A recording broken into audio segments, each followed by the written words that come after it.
정보가 있는 시사 토크쇼 장윤선의 팟짱. 술 한잔 걸치셨네. 오이대리 운전 불러드릴게요. 불러봐! 1688 1688-5252 불러주세요. 1688-5252 대리운전. 1688-5252 불러주세요. 1688-5252 대리운전. 처음 이용하시면 만원 상품권 드려요. 1688-5252.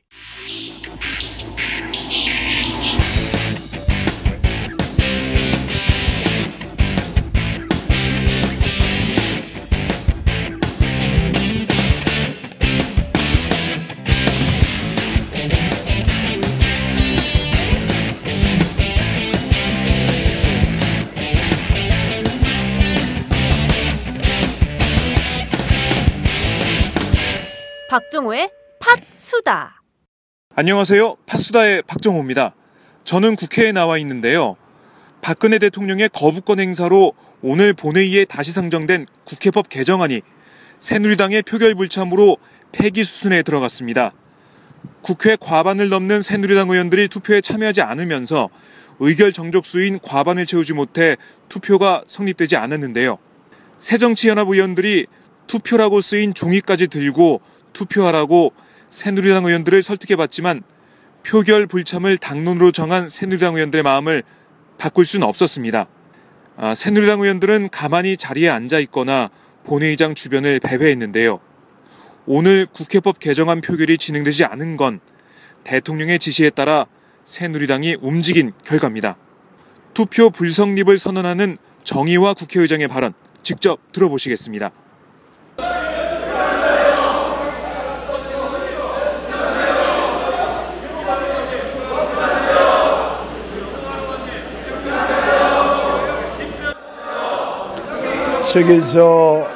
이춘석 의원님, 자, 다 투표를 다 하셨습니까? 그러면 지금 투표를 시작한 지 54분이 경과했습니다. 제가 야당의 요청을 제가 존중을 해서 투표 시간을 좀 지연했습니다만은 지금 이러한 일이 일어나고 있기 때문에 계속해서 말씀을 좀 드리겠습니다.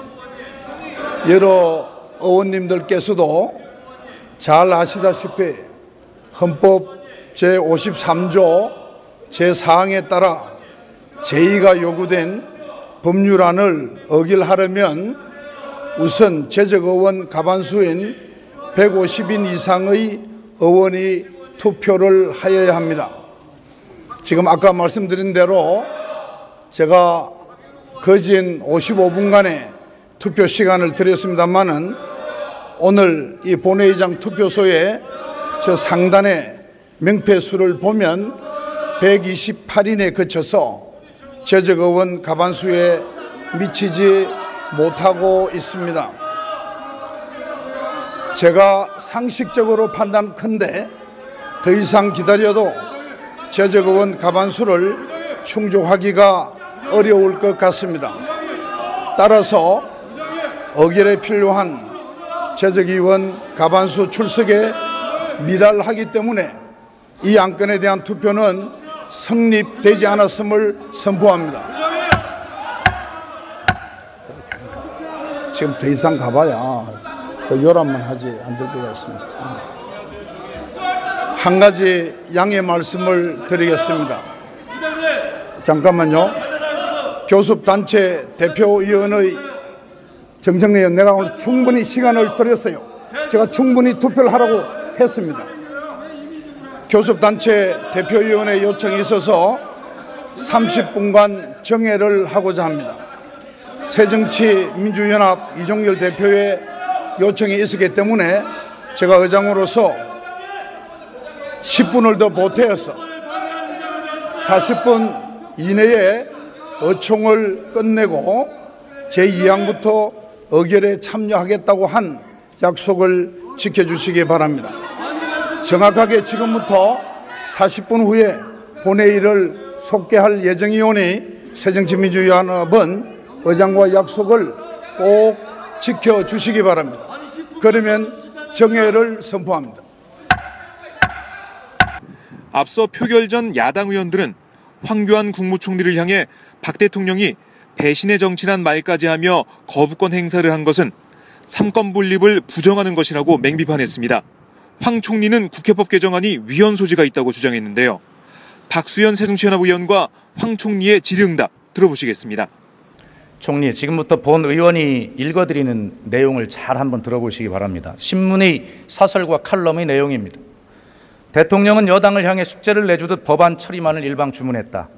박 대통령의 발언은 너무 거칠고 직설적이다. 박 대통령 자신도 실책에 대해 국민에게 사과해야 한다. 대통령이 눈 한 번 부라렸다고 국회의원 160명을 대표하는 여당 원내대표가 공개적으로 용서를 비는 장면은 해외 톡픽감이다. 대통령이 개인 감정 때문에 여당 원내대표를 갈아치우는 것이 온당한지 의문이다. 분노의 정치는 국정에 도움이 되지 않는다. 대통령과 장관의 관계가 아니라 왕과 신하의 관계라고 생각하면 이상하지 않다. 지금은 대통령이 여당 지도부를 불러 재떨이를 던지며 경부 고속도로 건설에 필요한 재원 조달 법안을 통과시키도록 야단칠 수 있었던 박정희 시대와 다르다. 이런 사설과 칼럼이 6월 25일 이후에 지속적으로 실리고 있습니다. 이것이 진보 언론에 실린 것 같습니까? 읽어보셨습니까?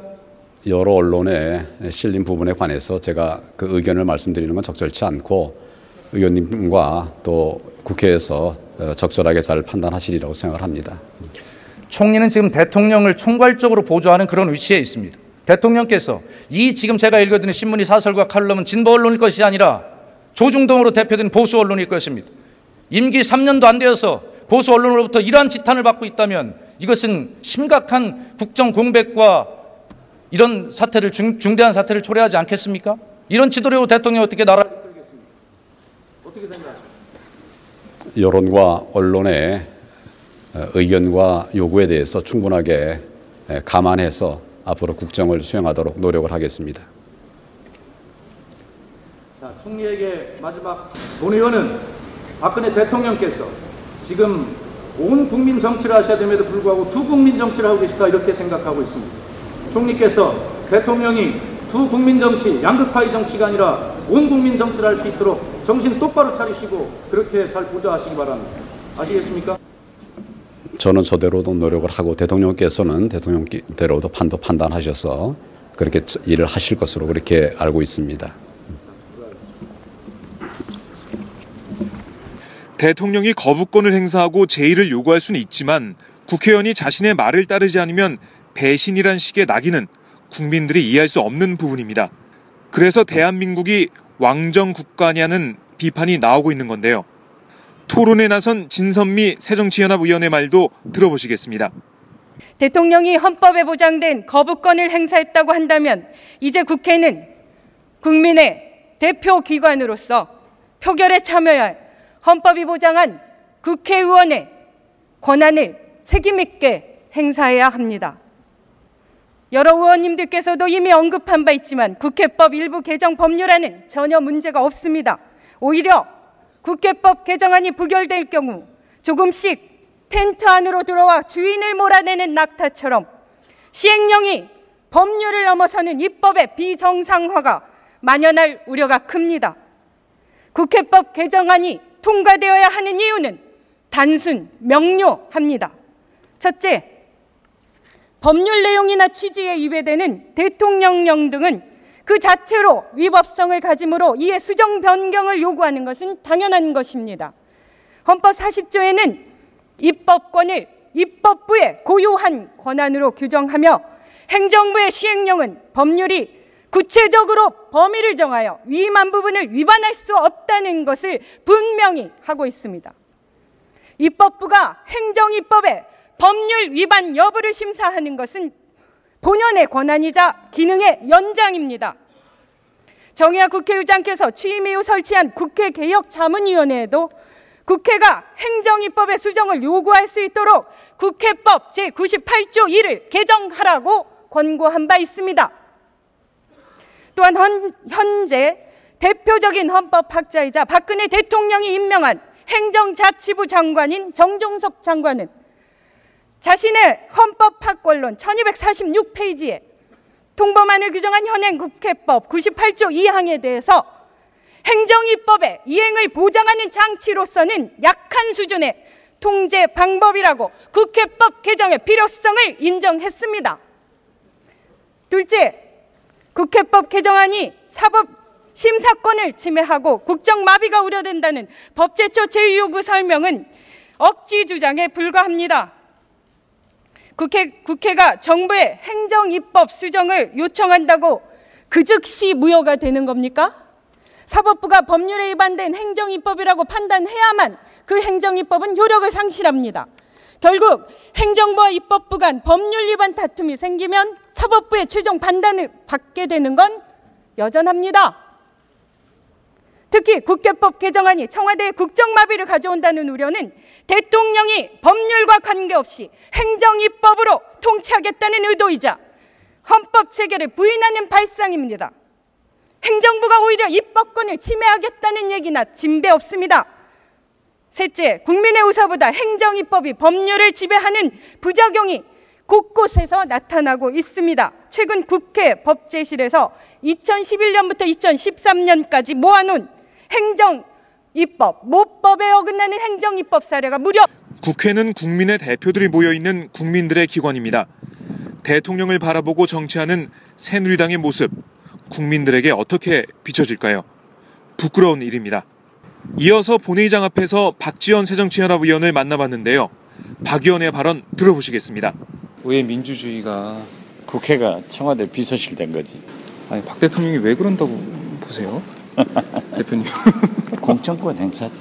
공천권 그럼. 쥐고 있으려고. 당연히 그렇죠. 내가 6월 2일 날 네. 반드시 거부권 행사할 것이고 새누리당 길들이기다. 네. 비박들에게 경고하고 네. 대통령 후보들 눌러놓고 의기소침한 네. 친박들 일어서라. 공천권은 내가 한다. 그대로 갔잖아. 내가 계속 트위터에다 올렸지. 네. 그대로 되고 있네요. 시나리오대로. 네. 현직 대통령은 마지막까지 그걸 해보려고 하고 권력을 네. 또 퇴임 후에도 자기의 영향력을 행사하려고 하지만은 천만의 말이에요. 군사 독재 정권으로 집권한 전두환 대통령은 네. 개헌을 통해서 거기다 국가 자문회 의장인가 네. 헌법에 박아놨지만은 그게 돼요? 자기가 대통령 당선시킨 네. 지명한 노태우 대통령이 돼도 안 해주는데 그건 있을 수 없어요. 과욕이지. 지금 박 대통령이 어떻게 보면 좀 이긴 것처럼 보이지만 어떻게 보면 한시적인 거고 결국에는 역사가 보여준 대로 역사가 보여준 대로 그대로 갈 수밖에 없는. 당연히 그러죠. 네. 그게 되겠어요? 설사 네. 유승민 대표가 물러간다고 하더라도 원내대표 경선에 친박이 이길까? 저는 비박이 이긴다고 봐요. 유승민 대표가 사퇴한 다음에 다시 선거를 해도 유승민 대표는 사퇴할 수밖에 없고 여기까지 왔으면은. 네. 대통령이 그만둘 수는 없으니까. 그렇죠. 예. 알겠습니다. 예, 대표님 말씀 고맙습니다. 예. 네. 박영선 새정치연합 의원과도 말씀을 나눠봤습니다. 오늘 박 의원의 과거 박 대통령 인터뷰 내용이 화제가 됐었죠. 박 의원은 자신의 저서 누가 지도자인가 보도자료를 통해 20여 년 전 박 대통령이 TV 프로그램 중 동물의 왕국을 즐겨본다는 말을 했다고 밝혔습니다. 박 의원은 박 대통령이 동물의 왕국을 즐겨보는 이유를 묻는 질문에 동물은 배신하지 않으니까 라는 말을 했다고 밝혔습니다. 유승민 원내대표를 겨냥한 박 대통령의 배신의 정치 발언 파장이 이어지고 있는 상황이라 주목이 되는데요. 박 의원의 발언 직접 들어보시겠습니다. 또 오늘 어떻게 보면은 이 상황하고 좀 맞물려가지고 네. 국회 대통령이 왜 그렇게 거부권 행사를 하면서 그런 말을 했는지 그걸 좀 유추해 볼 수 있는 그런 단초가 좀 그런 느낌이 좀 있어요. 그런 흐름이 있다고들 많이 보죠. 네. 그러니까 제가 20년 전인데요. 약 20년 더 됐네요. 1994년도에 네. 유경수 여사 서거 20주기 인터뷰를 하고 나서 그 당시에 이제 박근혜 이사장님하고 따로 식사를 한 적이 있어요. 근데 그 자리에서 이제 그때가 은둔 생활을 할 때인데 네. 그 자리에서 하루 일과를 여쭤본 적이 있거든요. 그때 5시경에 하는 동물의 왕국을 즐겨보신다 이런 이야기를 하셨는데 네. 왜 그 프로그램을 즐겨보시냐고 질문을 했더니 네. 동물은 배신을 하지 않으니까요. 이게 답변이었거든요. 그래서 그 답변을 통해서 제가 그 박정희 대통령 사후에 그 박정희 대통령에게 은혜를 받았던 이제 그 어떤 많은 분들이 하나씩 둘씩 굉장히 많이 그 배신을 했구나. 그것에 대한 마음의 분노가 굉장히 강하고 깊다라는 걸 제가 그때 느꼈었죠. 네. 네. 특히 또 이번에 그 대통령의 발언을 또 들으시면서 그게 아직 치유가 안 됐구나 이런 것도 좀 느끼셨을 것 같아요. 네, 이제는 대통령이 되셨으니까 그런 어떤 마음속의 분노를 용서와 화해로 승화시키면 좋겠다는 그런 간절한 바람도 거기에 담겨 있는 것입니다. 네. 그러니까 예를 들면 만델라 대통령 같은 경우는 27년간 수감 생활을 했지만 용서하지 않았습니까? 모든 것을. 그래서 우리나라에도 그런 지도자가 필요하겠다라고 생각을 한 것입니다. 네, 알겠습니다. 대표님. 네. 예, 말씀 고맙습니다. 네. 김무성 새누리당 대표가 투표 불성립에 대해 국회 정론관에서 사과를 했습니다. 병 주고 약 주는 건가요? 김 대표의 기자회견 내용 직접 들어보시겠습니다.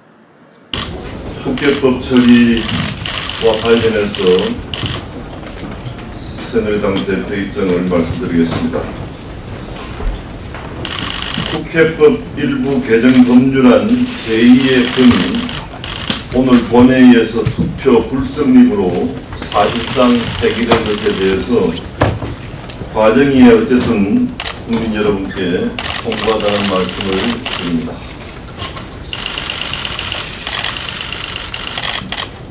그동안 국회법 개정안의 내용과 관련해서 우리 새누리당은 강제성이 없다고 해석을 했습니다마는 야당이 강제성이 있다고 계속 주장을 함으로써 갈등과 혼란이 지속되어 왔습니다.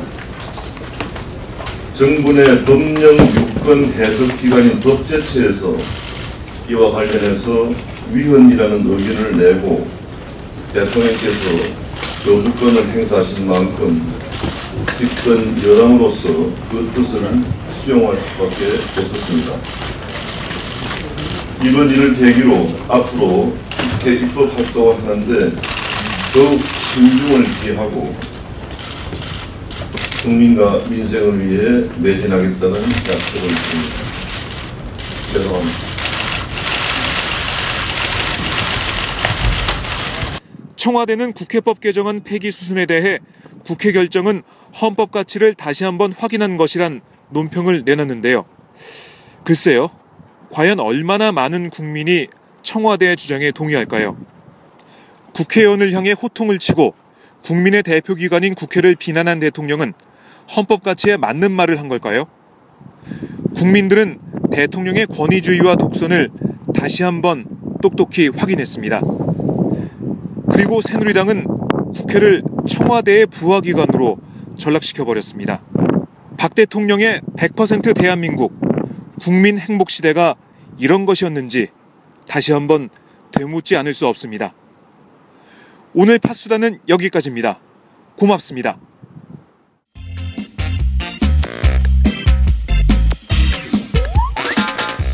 매일 정오 여러분의 점심시간 맛있게 씹어드실 뉴스를 보내드리는 장윤선의 팟짱. 매일나 신선한 뉴스를 맛보고 싶으시다고요? 보수 언론이 대충 훑고 지나간 뉴스 그 이면의 진실을 알고 싶으시다고요? 그렇다면 여러분의 곁에 장윤선의 팟짱이 있습니다. 좋아요와 구독하기로 응원해주세요. 포털사이트 검색창에서 장윤선의 팟짱을 치거나 모바일 앱스토어에서 팟빵 클릭 후 장윤선의 팟짱을 들러주세요. 요거 재밌네 할 때는 과감하게 좋아요를 눌러주세요. 여러분의 꼼꼼한 사랑이 팟짱을 키웁니다. 장윤선의 팟짱 애청자 여러분, 좋아요와 구독하기 꼭 부탁드립니다.